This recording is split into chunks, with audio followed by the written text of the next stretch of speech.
playing Rod on Avenue Q. That's me! That's him! That's me! My name is Rod, and I live here on Avenue Q with all of my puppet and human friends. Welcome to Avenue Q!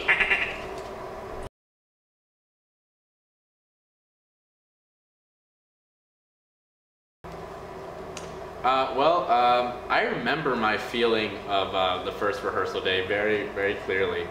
And I remember I got like nervous as if it was an audition. I was standing right over there on stage left, and I was standing over by Nikki. We were doing the first scene, and I got this butterfly, almost nauseous feeling like I was going to be bad, or that this was going to be a really tough experience. And there were tough parts. I mean, puppeteering is a lot harder than it looks. Oh yeah, oh yeah. And I remember I was intimidated, but going into it, before long I realized it was just going to be a lot of fun, and it was.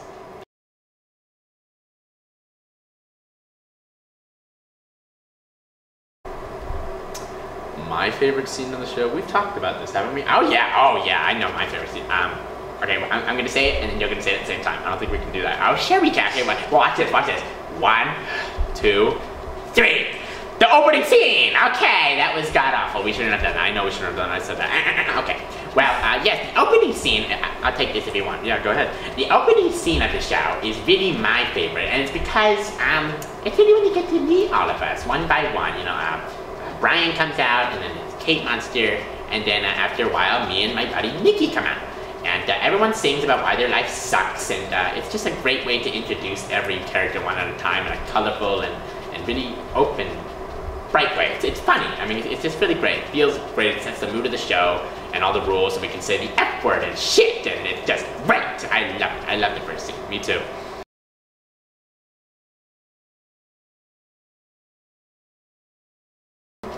Oh yeah, definitely. I mean, the whole cast is really just a great big happy family.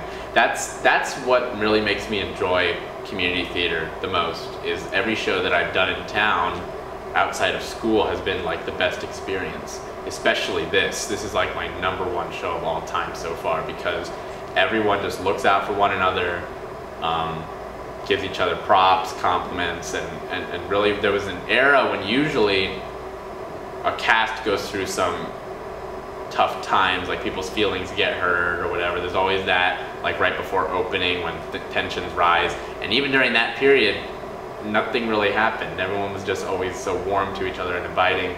I know that half the cast has recently just been really sick in this flu season we're having, and everyone's just giving each other tea and honey and making sure everyone's feeling all right. Cough drops are being passed around. Everyone looks out for each other.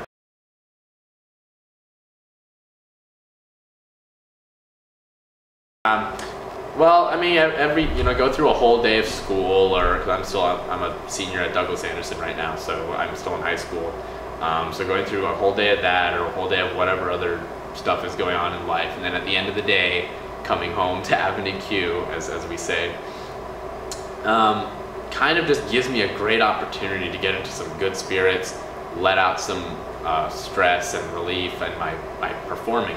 But this really is what it is just taking that transition, is really just letting out a lot of stuff that is pent up within me with stress, and letting it out with humor is really what I come to do. We love you! I love you too.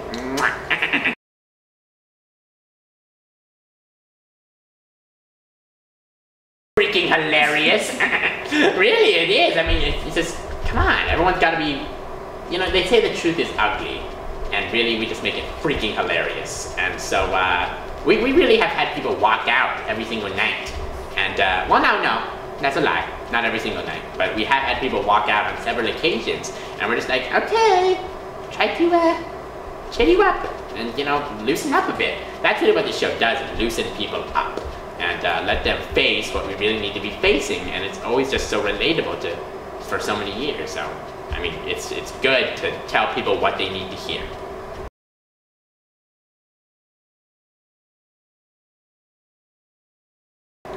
Hell no! Are you kidding me? No, this shit's way too funny, man. No. We went all out. If anything, we added anything bad. I mean, at least physically. with the not PG, rated R scene that we have in the show. Like I said, if anything, we added things. There's parts at the end of the show where it gives flexibility to the script. But as far as vulgarity, listen to that explicit content sign we have on the poster. We're not playing around. If people leave all the time because they don't take it seriously. And it's not like we didn't warn you bitches, so come on and have a good time, huh?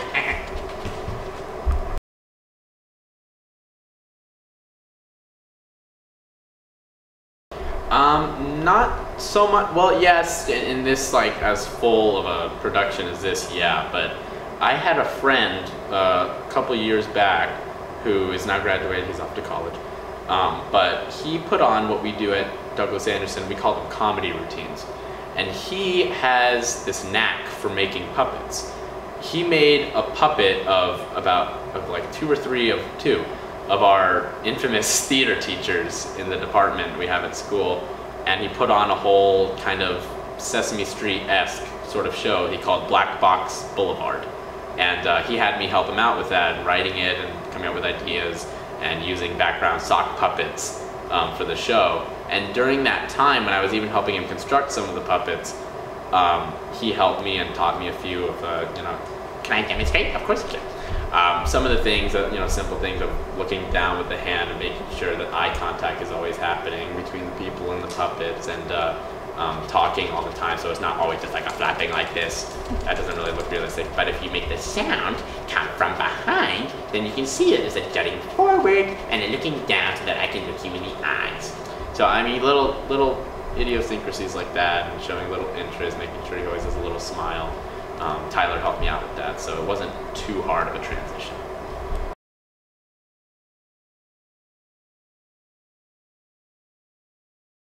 Oh, sure. I think the technical aspects of this show are just another one of the really most awesome, unique qualities of Avenue Q is, well, for people like me, if I can take this, if I can, yeah, absolutely, go ahead.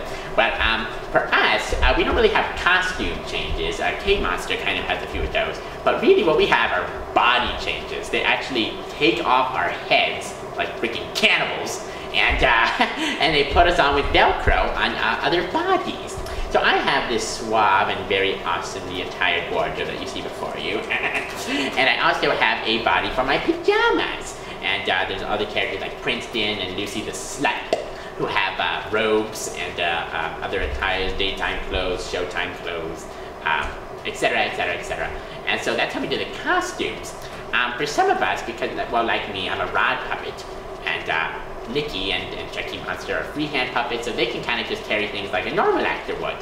But for us, we really have to do things with like glue and Velcro and pins to keep our hats on, stuff like that. So that's kind of how it works for us in a very organized, very sticky fashion. That didn't come out. Cut it! That didn't come out right. I'm sorry. Stop on the camera. Ugh.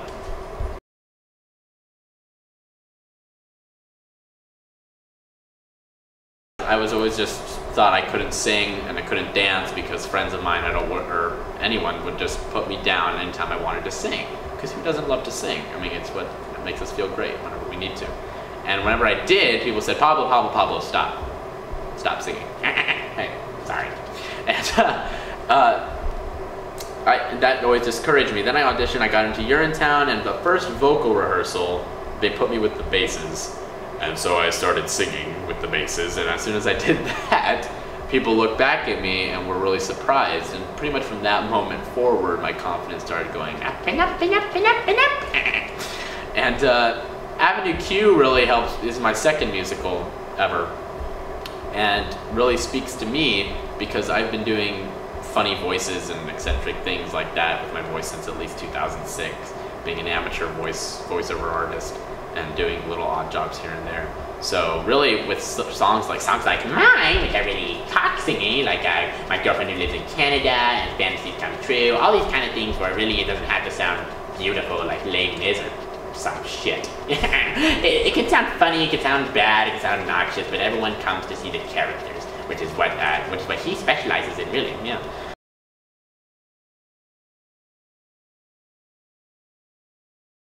I'm already already in rehearsals for Beauty and the Beast. We're doing at Douglas Anderson. I'm playing Maurice, Belle's father. So that's going to be a lot of fun. And pretty much from there on, because of college stuff coming up for me in my life, I'm really probably only going to be doing shows at DA. We've got a children's show coming up after that. Hopefully I'll be cast in. And lastly, we've got a, don't quote me on, it's an absurdist play, but we're doing The Adding Machine, not the musical, but the play, directed by Michael Higgins. And so hopefully that will be my grand finale. After that, we're doing senior one acts. So I have at least 3 shows lined up that I can potentially do for Douglas Anderson before I go to college. And then who knows what's happening next summer.